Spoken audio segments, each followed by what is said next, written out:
I choose Ghana as my first stop in Africa. I'd heard so much about West Africa and where I should possibly go. You just for all day, but nobody for your pain. You don't work, working every day. You don't try your best, but every result is the same. Cause your enemies really wanna put you to shame. Charlie, fire must come from heaven and burn enemies. Cause every work hard deserves salaries. Just be hopeful and stand on your feet again. Fire must come from heaven and burn enemies. Cause every work hard deserves salaries. Just be hopeful and stand on your feet and say, I feel it, baby, yeah, yeah, yeah, yeah. Be super down for the miss, sure, baby, yeah, yeah, yeah, yeah. Oh, I'm in a movie, yeah. I feel it, baby, yeah, yeah, yeah, yeah. Be super down for the miss, sure, baby, yeah, yeah, yeah, yeah. Oh, I'm in a movie, yeah. I'd heard so much about West Africa and where I should possibly go. And one night I decided that I was going to take Google Earth and just kind of scan over West Africa and see what it looked like. And really what I was expecting was to see just a bunch of huts with a bunch of people just kind of out there, you know, half clothed. And to my surprise, when I scanned over Ghana, and in particular Accra, I looked down and I saw these modern buildings. I saw swimming pools.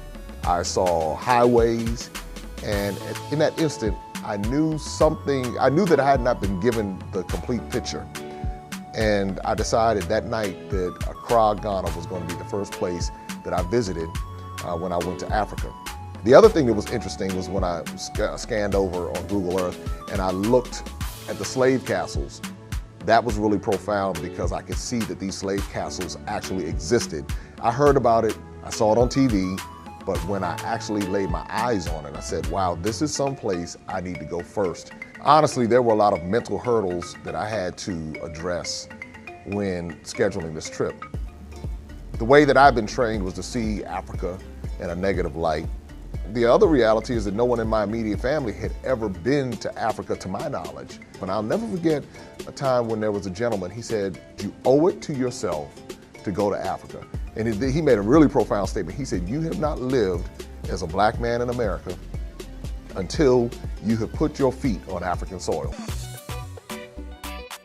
The reality is I was afraid. The perception that I had in my mind and the mental hurdle that I had to overcome was pretty intense, but I was determined to do it because I needed to see for myself, and I understood that if I did not see for myself, I would be subject to someone else's propaganda or someone else's opinion or interpretation of Africa. And then the other reality is that Africa is not a country. Africa is a continent with more than 50 countries.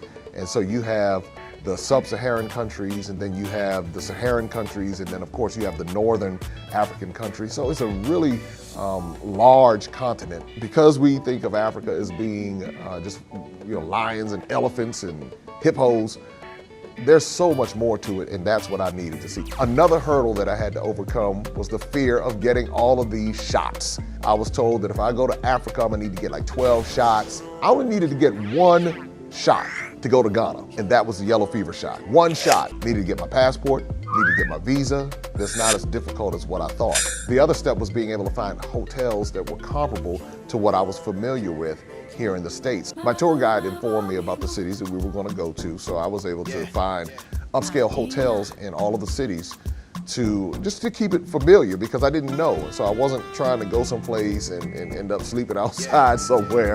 And so I found very upscale hotels that rival anything here in America. So the day of the departure, I'm excited, I'm nervous. So I go, I check in, and I'm going through the TSA. And as I get on the plane, I'm like, wow, I'm really doing this. This is something that most people that I know, most black men that I know have not done it. How about this? Most people I know have not been to Africa. I said, this is something that is huge because I'm breaking mental barriers, I'm breaking physical barriers.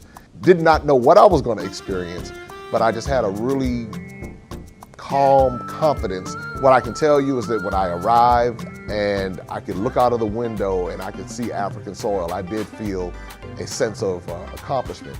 In Ghana, they have their own culture.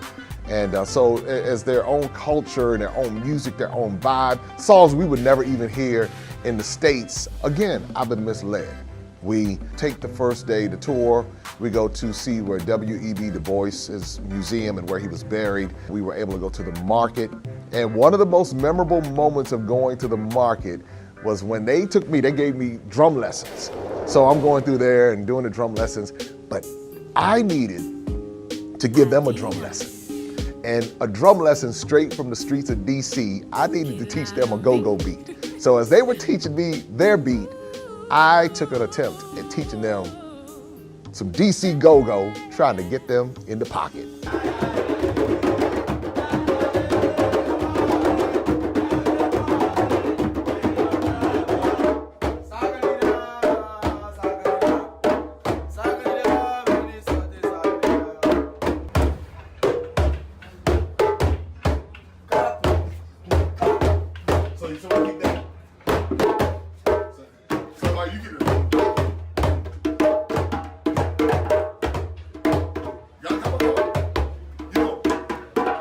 As you can see, my attempt, it was a nice attempt.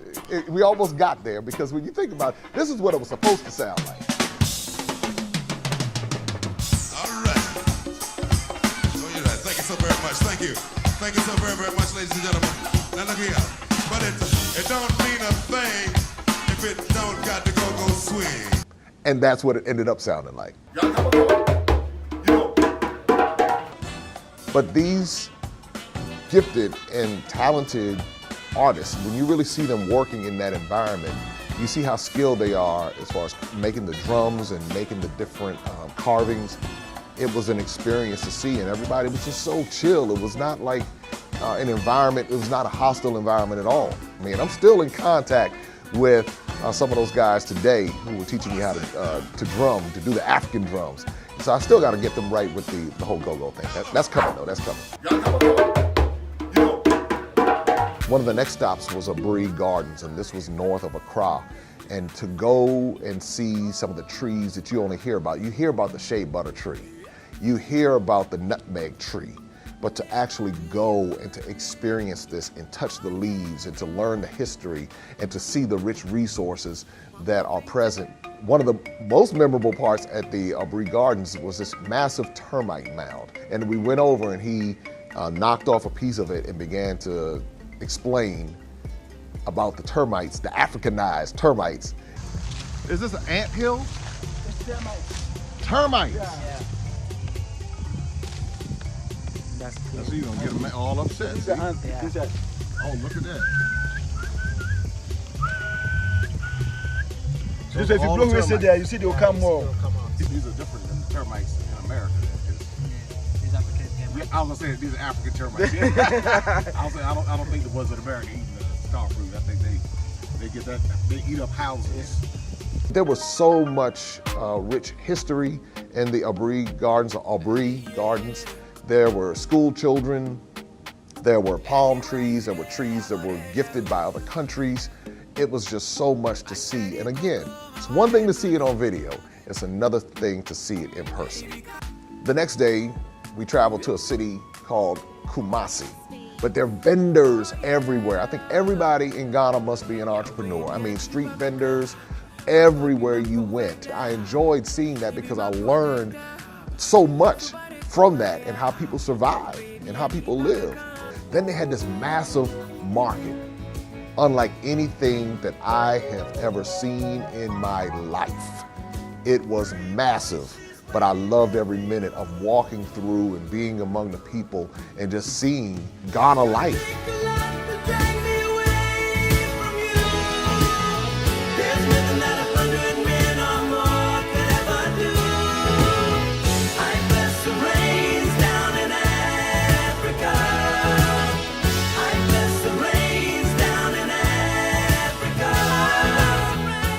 I saw a random peacock in Accra. I saw a random peacock in Kumasi. And so when you just, where are you gonna see a random peacock other than the zoo in America? Just walking around, just minding his business. One of the highlights of my trip was going to the African naming ceremony. And this was outside of Kumasi. And I didn't know what to expect. So I'm going along with it, okay. And so when they saw me, They had a name for me, and so my African name is Twim Barema. Going there and learning more about the Asante tribe and learning more about their culture and their customs, what it did was it dispelled the myths. In the village that I went to, this place produces kente cloth. It also produces cocoa butter. It produces shea butter. It produces black soap. And as I was learning and I was sitting in the cocoa forest, I said, you know what? I'm sitting in the real Wakanda. This is not fiction right here. This is where people are actually, they have enterprise, they have businesses going on, and they have generated an economy for their village, and they know exactly what they're doing.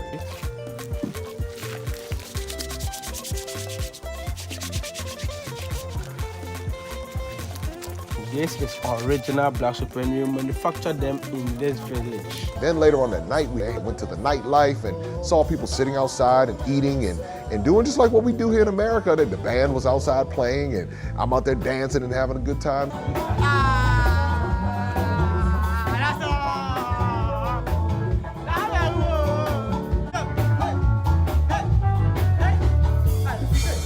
At one point, I really became upset because it's like somebody had been telling me how I was supposed to think and how I was supposed to view Africa. I saw the rough areas in the villages and I saw the grass huts, I saw the poverty, but I also saw the upscale side. And so my perspective was like, if you're gonna tell a story, tell the full story. Don't tell a piece of the story. As we were leaving Kumasi, now the trip started taking a very deep perspective, because the reason why I went there was to see some of the slave history. And the first stop to really get to the slave history was a place called Slave River. And some of the things that I learned at Slave River and what the slaves went through. And this was the place where they got their last bath before they were sent off to the slave castles. When going to Slave River, I put my hand down in the water because there's gold embedded in the bedrock. And Ghana is actually formerly known as the Gold Coast because there's so much gold there. And so I put my hand down in this water. This is where slaves, and I believe some of them were my ancestors because some of my DNA came from Ghana, had passed through there. And so putting my hand down in the water and seeing the gold in the bottom, it was just a very profound experience. The highlight of my trip was going to the Elmina Slave Castle. And I realized in that instant that I was a descendant of a multi-European system that had really placed propaganda and I hesitate to use the word brainwashed because it can be overused, but that's a good word for it, brainwashed, into thinking that where most of my DNA came from, that there was something wrong with that place. And when you go into Elmina Slave Castle, it's heavy. There are no light moments. It's heavy from the moment that you pull up to it. It looks heavy. You walk in and you begin to learn about the history of what took place, what the Portuguese did, what the Dutch did, what the British did, where they all had a piece in this madness. And you learned about the economic impact of slavery and what it really represented. So as you go through this very intense experience, you go into the dungeons. There were some things that they smelled when they were in there. It's almost like you could smell the things that they smelled. The gunpowder. You could see the markings and the carvings on the wall that they left when they were thrown into the dungeons to die. And then the craziest part was that you had churches, like there was a church that they had where they would have church right there in the middle of all of that. And then you have scriptures on the walls and you're like, what in the world is going on? And when you walk out of there, you're like, wow. When you go up to the governor's mansion, or the governor's or the headmaster, his bedroom, and you knew that he was taking these women and raping them. But what made it extra profound for me, and this was another reason why I went over to Ghana, is because I did the ancestry DNA. The ancestry test that really hit me the most was when I did African ancestry. And I recommend anyone who's a descendant of slaves in America to do African ancestry, because what they do that the other ones don't do is take you back to your tribe. So when I did it, I did the maternal and the paternal. And so on my maternal side, all the way back it went to Sierra Leone, which is not far from Ghana. And then on my father's side, it went back to Portugal, meaning all of the men going back, a Portuguese man at some point started that trail. And then on the mother's side, all the way back on the women, a woman from Sierra Leone began my mother's line. But when I was standing there and I looked up and it said Portuguese church, what the slave castle was doing was confirming the history that was being revealed in my DNA. I just sat there and I just kind of thought to myself, I said, this is stuff that you can watch a documentary, but until you walk through that castle and smell the smells and see the sights and touch the walls, and there's something incomplete. It gave a full context to my life to say, now I get some things. Because my family, we never talked about going to Africa. If anything, we had been so Europeanized that we frowned upon our African roots. And so when I did my ancestry test, it showed that I was 75% African, 25% European. So in realizing that, I owed it to myself to go to the places that showed up in my DNA just to see for myself. So when I walked away from that experience, I didn't want to leave. When I tell you I didn't want to leave, it's not because I resented where I was born. It was because now I wanted to learn more. I wanted to see more. I wanted to experience more and not have it be told to me through the eyes of someone's school system or someone's entertainment. And this is why I encourage American black men to make sure they take this trip. Here's another deep part of it. I was the only American man of African descent that I saw on my entire trip. From Accra to Kumasi to Cape Coast, back to Accra, in the malls, in the markets, everywhere I went, I was the only one that I saw.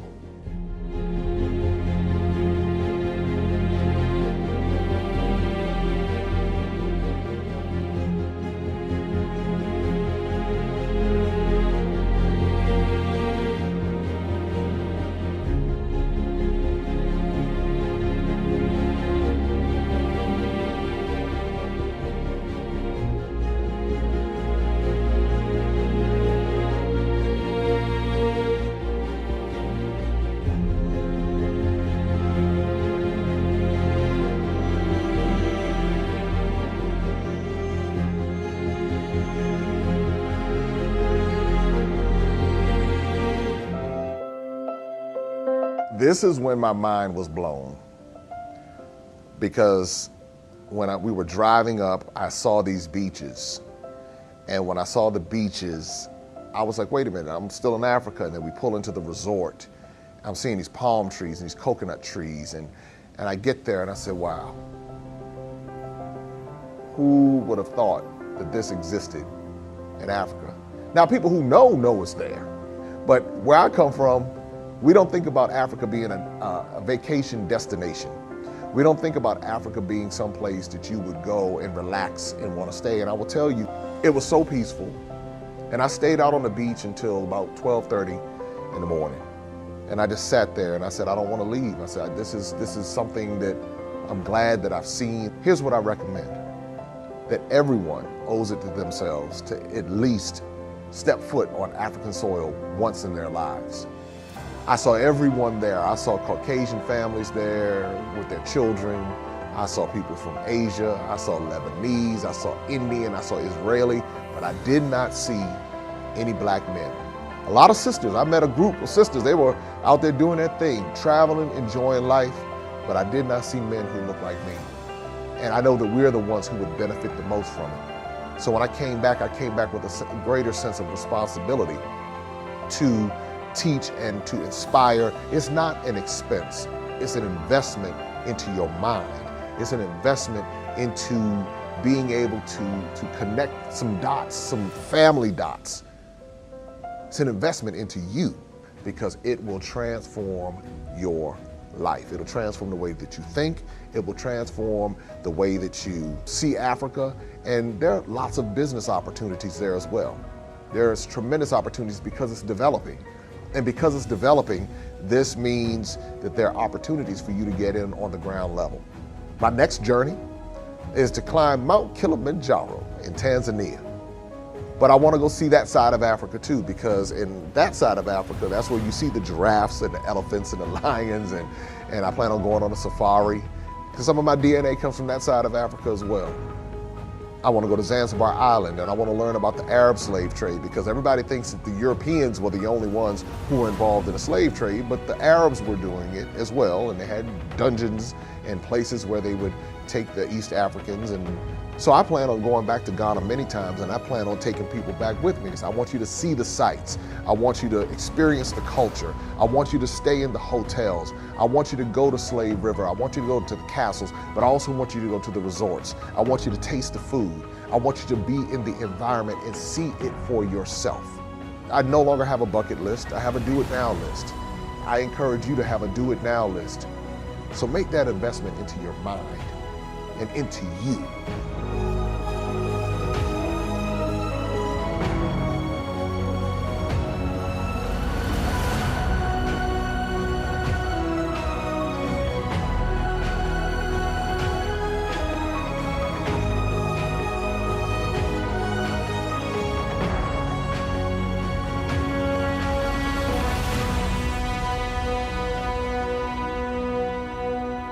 See, there's this thing, my hands have this special touch to it, and when I touch plants, they contract. And I want to show you how effectively I do this. Watch this right here.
ain't over. It's not over. The party's not over. Woo! I am Ric Flair! Dave, there's a saying in life, there ain't no mountain high enough. Especially, that's been my lifetime saying. Actually, I invented a mountain called Space Mountain. But you, my brother, have climbed Mount Kilimanjaro. Even the Nature Boy hasn't done that. You are my hero. You are my man. You are the man. Congratulations. Woo! Do you know how I got to the top of Mount Kilimanjaro? Kissing the rock. Yeah. Woo! When I made the decision, I said, I'm going to get to the top of Mount Kilimanjaro. And that's the reason that you guys all got to listen to him, because he doesn't dream. Oh, yes, yeah, he's a doer. Magical. It wasn't a matter of I'm going to ask somebody if it's okay for me to get to the top of Kilimanjaro. The first decision, I said, I'm going to get to the top of this mountain. I have made, you don't understand what it's taken to get to the roof of Africa, Mount Kilimanjaro. Oh my goodness. I said, I'm going to get to the top of Mount Kilimanjaro. And I'm going to prepare myself, and I'm going to do what I need to do in order to get there.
Lean forward ever, backward never.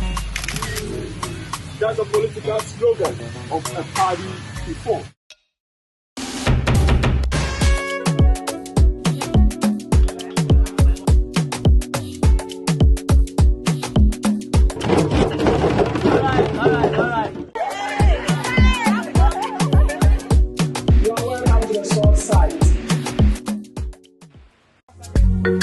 Kente is a hand-woven pattern. Kente is a visual representation of history. They are the powerful cultural symbol and a source of pride, both for Ghanaians and the African diaspora.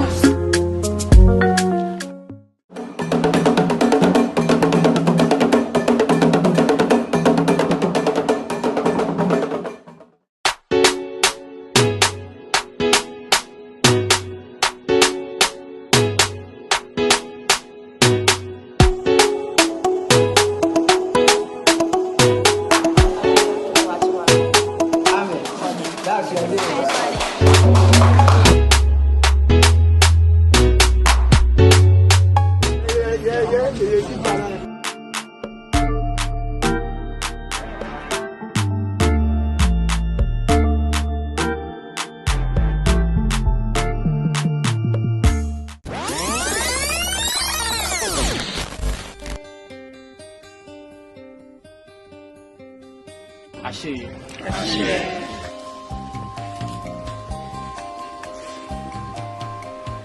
We are standing right here at the market square where auctioning took place, where branding took place, where they had their first and last battles on this soil. You are always welcome home, welcome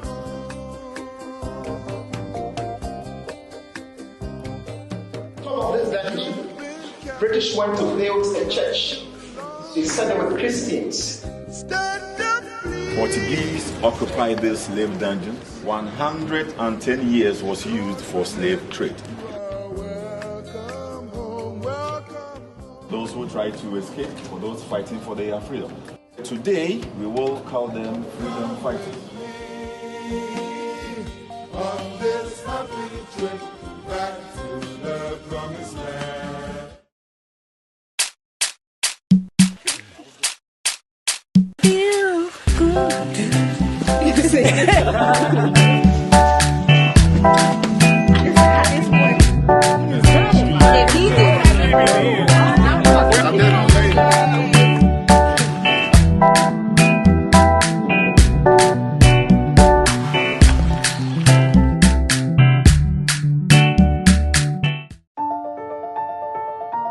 It's so hard to just really quantify it in a couple of words, but I think the thing that really kind of surrounds my experience is really just the vibrancy of color. I'm a very visual person, and that has just grabbed me, and I think the colors for me represent just the vibrancy of spirit that just really talks about the spirit of Ghanaians, and that combined with just the fact that they're so pleasant, they're so warm, they're so open.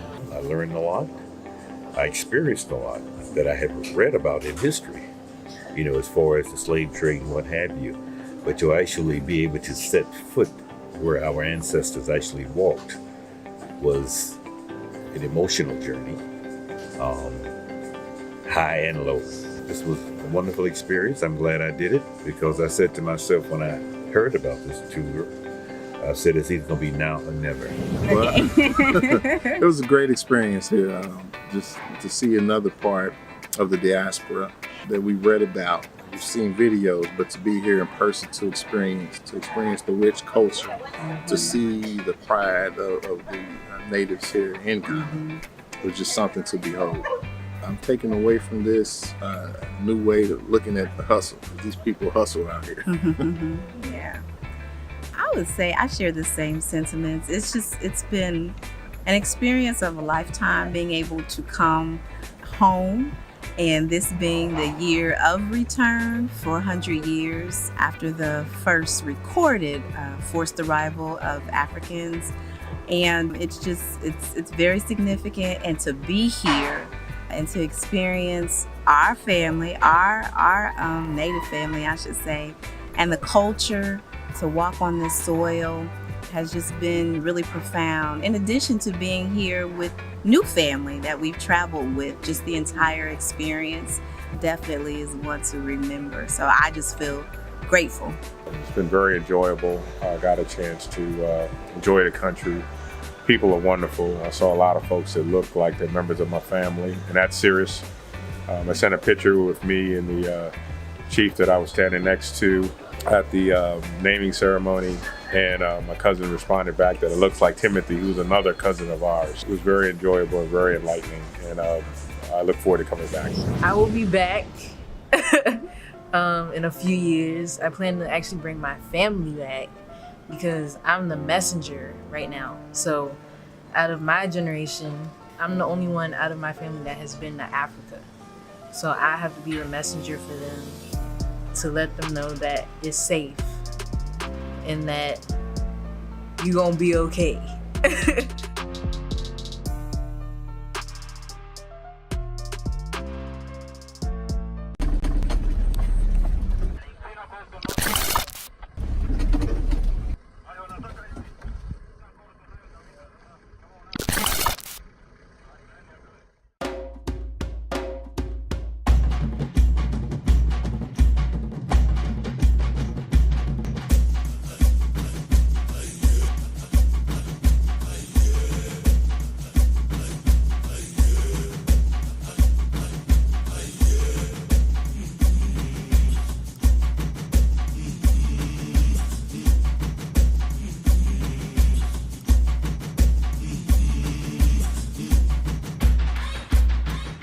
So we're getting ready for this early morning hot air balloon ride.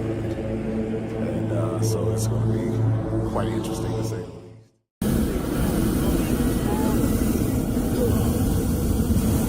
And we are off. Yes, I do.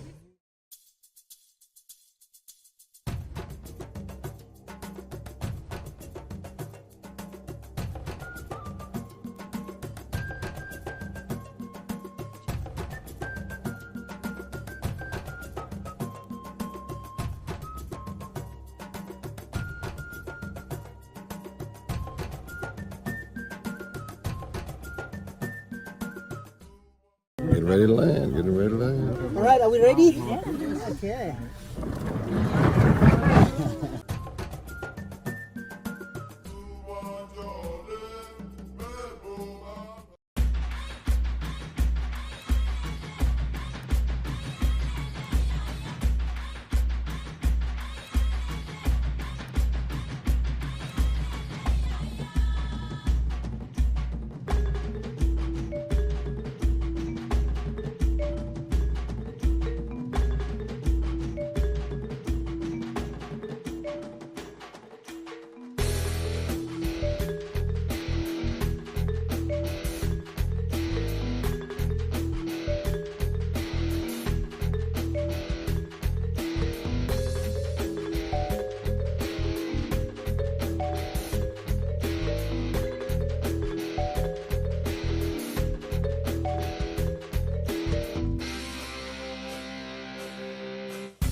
Here is like Serengeti, so you're literally in the middle of Serengeti, so the lounge is right here. So this is the room.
It's a kindergarten school, but this is a kindergarten for young children. But children we start here. We start from 3 years up to 7. So you see, it's different years. So after 7 years old, we go to primary.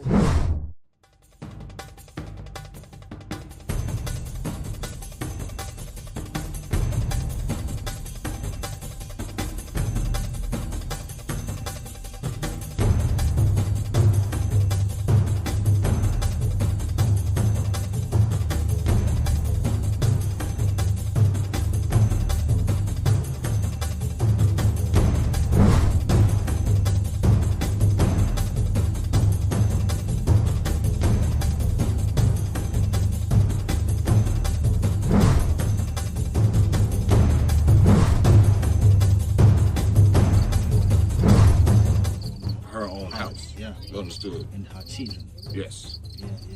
Our house is for people only.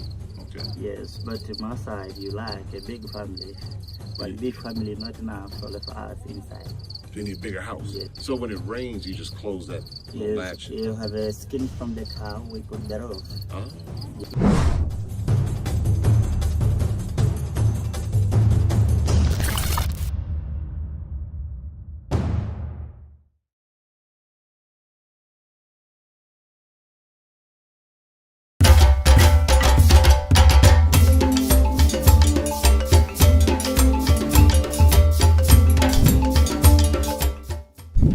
So upon entering the room, very, very nice air conditioning. This is where the Arab slave trade had a major stronghold in this area. That's one of the reasons why I'm here, to kind of see those dungeons and the slave market and all that.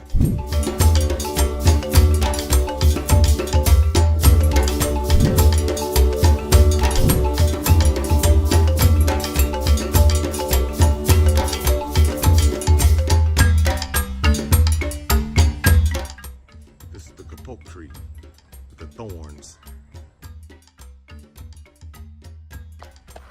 So with this, we use for the herbal medicine. Also, we mix with the other herbal medicine to treat somebody who has been affected with the diabetes. This one is a henna. Oh, this is the henna. Henna, yeah. We took the leaves, we dried all the sun. After that, we make powder.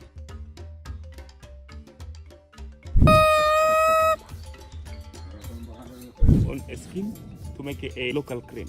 Here, that one we use for the cooking and to cleaning the face.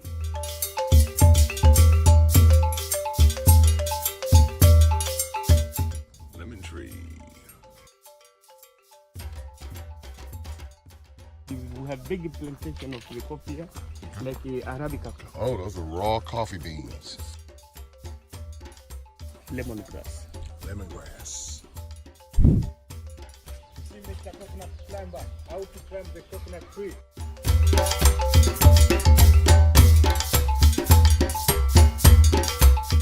Had an amazing lunch, an authentic African lunch here at one of the local.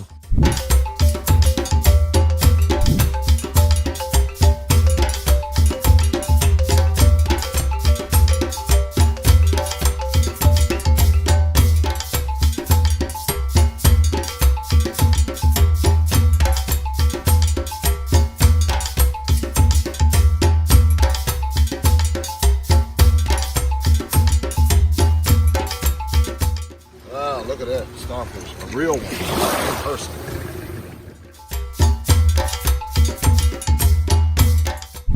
So we're on our way to Prison Island to see a little bit more of the history here in Zanzibar, East Africa. So there are tortoises, giant tortoises all around. This one right here is 133 years old. 194. So here's almost the prison ruins. Yes.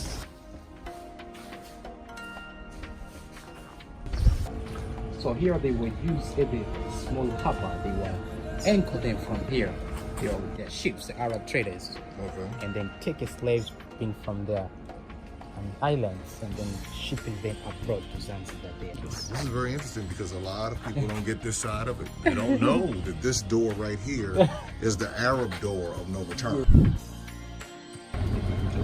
Mainland Zanzibar. This is inside the women's dungeon of the East African slave trade. You can imagine the smell, you can imagine, I mean, just so much in here. During all the time, the slaves were used this one, everything's here, it's like toilets, they were finishing everything's here. So at the same time, they were drawing some salt and that waters because they had no any water. This was absolutely delicious. Hat, Thai, perfect coconut water, coconut, straight from the tree here on Zanzibar Island. You want to make sure that you visit and experience this for yourself. All the different spices, different cultures, the different histories, all of this is right here on this beautiful island in paradise.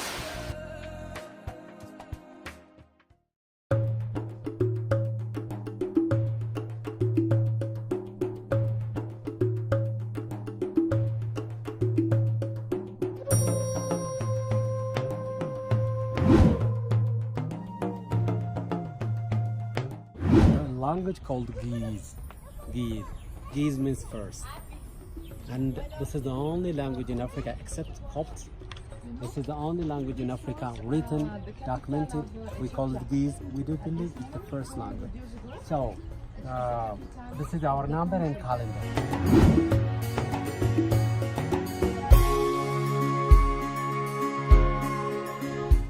This was built in 1632? Yeah, 1632. This is where they were hanging meat. Have you seen Ethiopians are experiencing raw meat? Raw meat? They eat raw meat? Yeah, raw meat.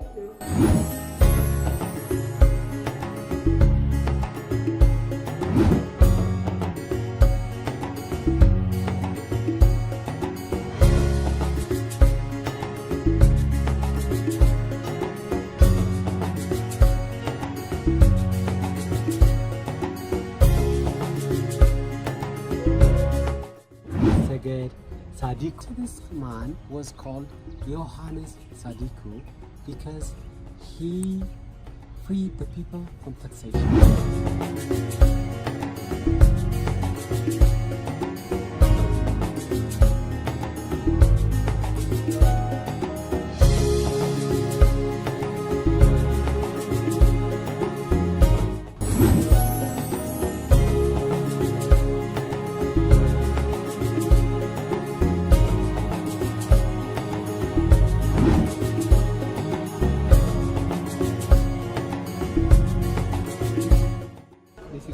Church. The first rows of the window, 1, 2, 3, was the symbolic of the three Trinity, and then the other one is that from top to bottom, the upper one is that the symbolic of Jesus.